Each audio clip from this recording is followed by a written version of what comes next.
dash. Tire spin, freedom in a red dirt flash. Ain't just driving, I'm making... Hi, my name is Nolan. I'm Trey. And I'm Sawyer. Today we are here watching the Brigantine Fire Department train. Because it's Fire Prevention Month. And we are excited to see what they do. Hi, I'm here with Chief Fuller today. Chief Fuller, where are we today? Morning, Nolan. We're at the Atlantic County Fire Academy doing our annual live burn training today. Why do you need to train with this equipment? So every year we come out to the training facility and we train with our pumps, ladders, to learn how to use our equipment and become more proficient with our equipment. How long has Brigantine been training here? Let's see. So we've been coming here to train since before I've been with the department, and that's been over 20 years. But we've been coming here since the 90s to do our training.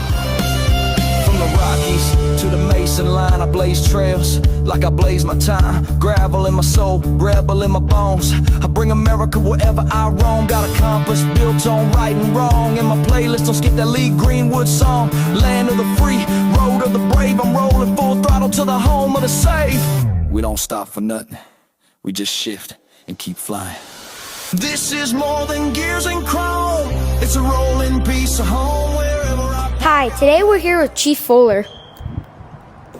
And we will be interviewing him and multiple other firemen. Including my dad. How much does the equipment weigh? So our turnout gear weighs about 30 pounds. Our air packs are about 25 pounds. And then the equipment that we carry can be like another 50 pounds. So it can be about 100 pounds, give or take. That's heavy. How hard is it to become a chief? To become chief, I would say training, education, trying to make yourself better every day, staying in shape, all those little things will help you succeed, become chief. Wow, that sounds hard. What is a typical day like as a fireman chief? Let's see.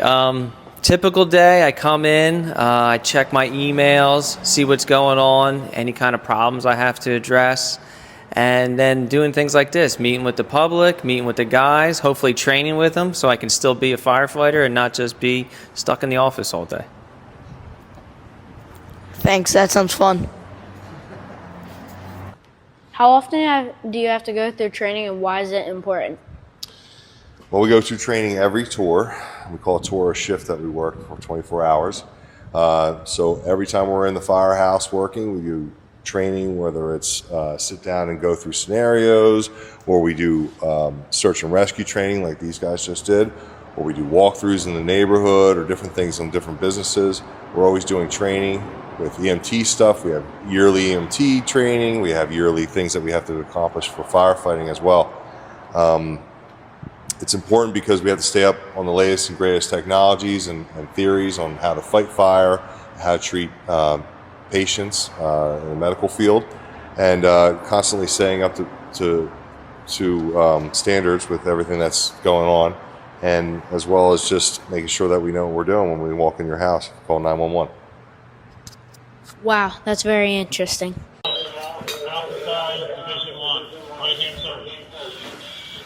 I'll just talk while we're doing it.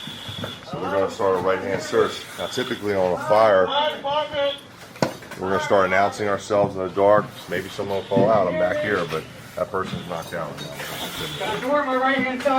When we respond to a fire, the two guys in the engine are going in without a hose line for the most part, because we're going to go into the fire and out before we extinguish the fire.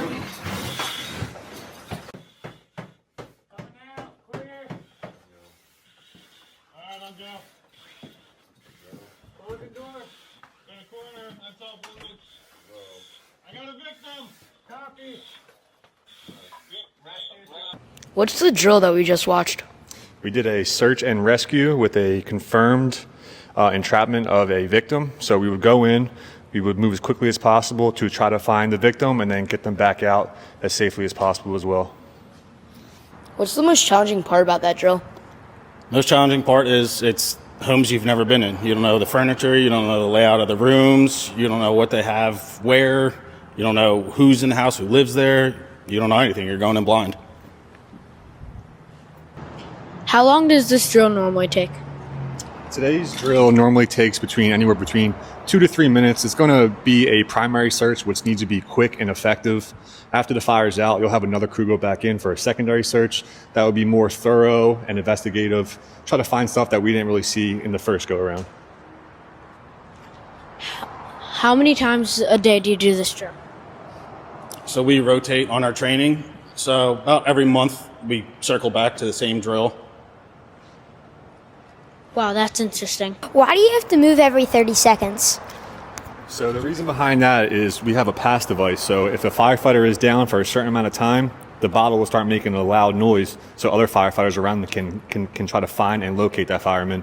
You're not really supposed to shake the bottle. It's more or less out of habit. What you're supposed to do is use this pass device and press this yellow button twice, and it silences it for you. Every 30 seconds, it goes back off again if you're too silent for too long. Why is this important? It's important because you want to be able to find a firefighter if he gets hurt. Say if something falls on him, or he gets injured, or he's stuck, or it could be anything, low on air. So you can just, if you need to, you can tap the red button if you're in trouble, and it'll go off, and everybody else on the fireground stops what they're doing and tries to come and get you. That's very interesting. Thank you. What's the scariest thing you've done fighting fires or training? Scariest thing is just figuring out whether people are in the house or not. You want to make sure they're safe. You want to make sure you're safe and your other guys, and you just want to make sure the house is clear. The house is rebuildable. People aren't. Wow, that must be scary. How often should people replace their fire alarms? So the batteries in the fire alarm should be replaced about every 6 months. And then the fire detector itself should be replaced every about 10 years, depending on the manufacturer and date of the product. I'll keep that in mind. What is one thing people don't know about firefighters? So pertaining to this firehouse in specific, we're actually the county's dive team. So anytime there is a car trapped or anything that's submersible that people need to find, they call us and we go out with our designated guys and we go try to find that object or person. How do firefighters prepare for every day? So every day we come in first thing in the morning, we check the whiteboard and see what we're riding on that day, and we go over all the equipment, all of our stuff, all of our gear to make sure everything's set, ready, and the trucks are good to go. What age and requirements do firefighters have to stay? Well, in Brigantine, they have to be 21 years of age. They have to be emergency medical technicians or EMTs for New Jersey. Everybody in the firehouse here, all the way through chief, is an EMT.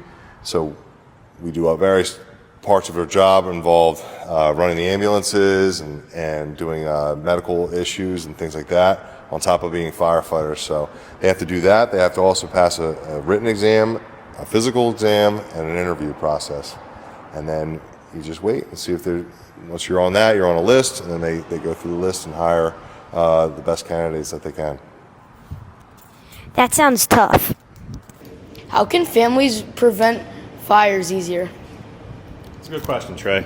So what they should do is they should always know their exit routes to the house, always make sure their smoke detectors and CR detectors are always up to date, and just practice safe fire practices. What's the number one tip to stay safe?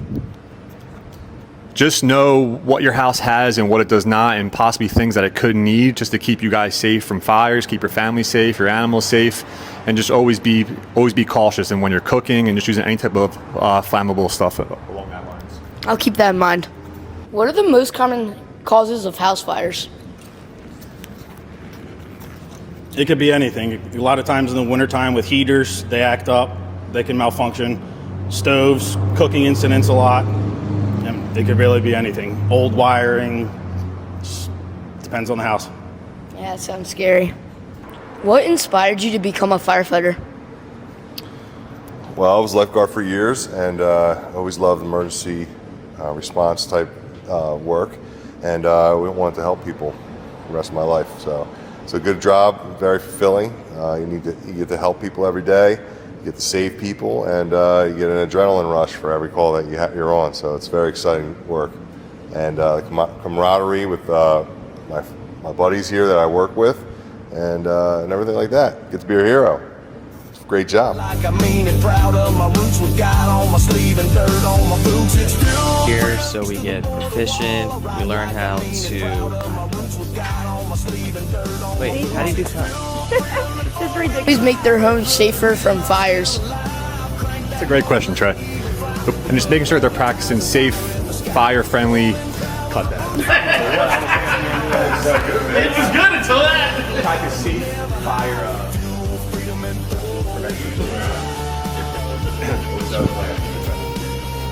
What inspired you to be a firefighter? Inspired me. to the Mason line, I blaze trails like I blaze my time. Gravel in my soul, rebel in my bones. I bring America wherever I roam. Got a compass built on